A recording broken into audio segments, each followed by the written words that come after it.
స్వాగతం.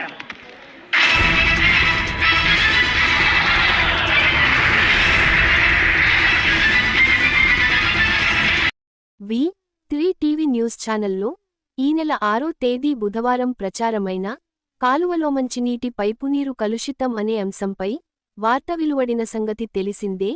అయితే స్థానిక పంచాయతీ కార్యదర్శి బి.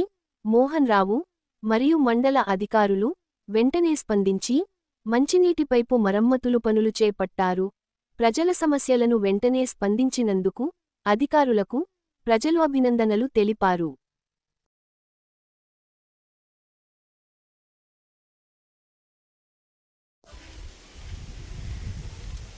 Yeah.